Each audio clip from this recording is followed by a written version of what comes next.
நம்ம டோல்கேட்டில் பார்த்துருப்பீங்க. நம்ம டோல்கேட்டில் போய் நம்ம நிற்கிற லேனில் இருக்கக்கூடிய கார் மட்டும் ஃபாஸ்ட்டாக மூவ் ஆகாது. பக்கத்தில் இருக்கக்கூடிய லேனில் இருக்கக்கூடிய கார் வந்துட்டு போயிட்டு இருக்கிறது மாதிரி இருக்கும். ரொம்ப கஷ்டப்பட்டு நம்ம லேன் சேஞ்ச் பண்ணுவோம். சேஞ்ச் பண்ணதுக்கப்புறம் நம்ம ஏற்கனவே நின்ன லேனில் இருக்கக்கூடிய கார் வந்துட்டு ரொம்ப வேகமாக போகிறது மாதிரி இருக்கும். இதை வந்துட்டு நம்ம ஜென்ரலாக என்ன சொல்லணும்னு பார்த்தீங்கன்னா ப்ராஸ்பெக்ட் தியரின்னு சொல்லுவோம்னு வச்சுக்கோங்களேன்.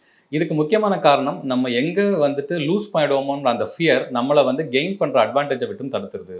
இது வந்து ஜென்ரலாக நம்ம எல்லாருக்குமே இருக்கக்கூடிய ஒரு பிஹேவியரல் ஆட்டிடியூட்னு வச்சுருக்கீங்களா. இதே மாதிரி தான் இப்போ இன்வெஸ்ட் பண்ணும்போதும் நமக்கு ஒரு பெட்டர் ஆப்ஷன் கிடைக்குது, இல்லை நம்ம இன்வெஸ்ட் பண்ணுற ஸ்கீமில் வந்து தர் இஸ் ரிஸ்க் அப்படின்ற மாதிரி நினச்சிட்டு நம்ம அந்த ஸ்கீமை விட்டு எக்ஸிட் ஆகிட்டோம். நான் பேசிகிட்டு இருக்க இந்த டைமில் கூட பார்த்தீங்கன்னா செபியோடைய ஒரு அனௌன்ஸ்மெண்ட்டை பேஸ் பண்ணி mid cap and small caps வந்து கொஞ்சம் கரெக்டாக இருக்குது. இது ஒரு பெரிய பாதிப்புன்னு கன்சிடர் பண்ணி 10 years 15 years mid cap and small கேப்பில் வந்து எஸ்ஐபி பண்ணிட்டு இருந்த இன்வெஸ்டர்ஸ் கூட அவங்களோட எஸ்ஐபியை ஸ்டாப் பண்ணிவிட்டு அதை விட்டு எக்ஸிட் ஆகுறாங்க. இது ஒரு தேவையில்லாத டிசிஷன். இது இன்வெஸ்ட்மெண்ட்டில் இன்றைக்கி இருக்கக்கூடிய பிரச்சனைகளில் ஒரு முக்கியமான பிரச்சனை ப்ராப்ளம் ஆஃப் மெனி அப்படின்னு நம்ம சொல்லலாம்.